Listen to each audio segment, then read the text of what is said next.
If you're seeing this video, it means you have either been searching endlessly for how to stop getting creative block, or just to learn some new tricks to upgrade your production knowledge. So here's 5 of my essential production tips you need and I'd like to share. But even if you only use one of these tricks, I know it'll better your production for the better. So let's get straight into it. So I have this jazzy NEMS type loop here, but it feels like it's just missing something. So the first thing I like to do is highlight the full melody. I'll remove the bass from it, then I'll go on this track down here and Alt-R just to render it out. Once I've done that, I'll have this track here, but we're going to turn this into a nice little texture layer to sit in the background so the melody has a little bit more dynamics to it. So what I'm going to do here is turn it down quite a lot, pitched up an octave, put it on stretch mode, then I'm going to add these following effects. First of all, I just have an EQ, which is cutting some of the highs, cutting a little bit out of the mid lows, and then quite a lot of the lows. This is just giving it more of a telephone effect. Then I have RC20, which is just adding a bit of saturation and grit, so it sounds more of a texture and less clean than the main melody, so it cuts through a little bit better. Then I have Valhalla Vintage Reverb, which is doing most of the heavy lifting and giving it overall kind of drowned out sound. Then if you put that all together, it sounds like this.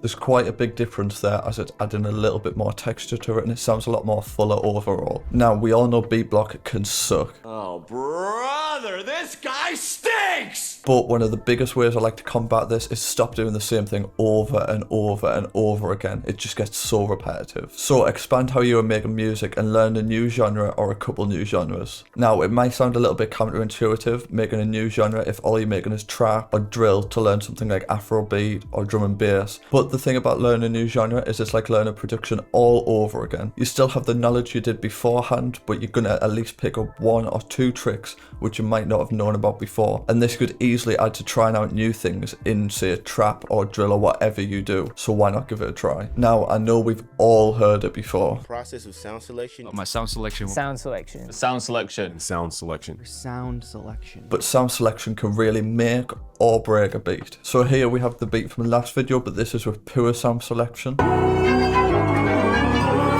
this shit, right? And then here's the exact same melody, but with good sound selection. Faded this shit, right?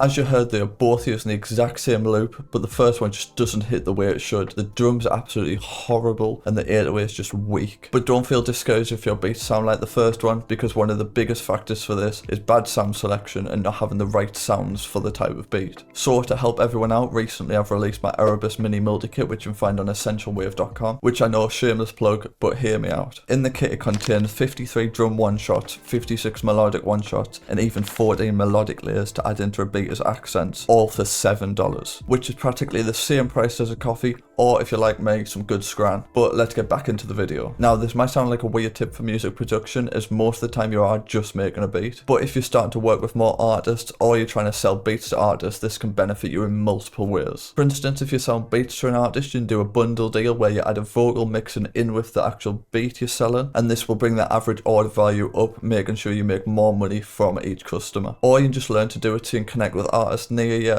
and network a little bit more. Overall, just adding to the skills you have in your arsenal so you can benefit more in the long run. This is by far the biggest trick I've learned in 5 years of music production, and that is saving your damn mixer presets. I know we've all been there, you're making a beat or a sample and there was one mixer preset you remember you used and you had that sound you really liked, but you just can't remember how you did it. If you save every preset you make, or even the ones which are the most useful to you, down the line it'll make your job so much easier and you can add it in seconds rather than trying to figure out how you made the sound before or what VSTs you used. And in the long run, this is just going to save you so much time. Anyways, I hope you've at least brought away one tip. If so, leave a comment down below of your favorite trick I've used in this video, and I hope it helps you become a better producer. Have a good one.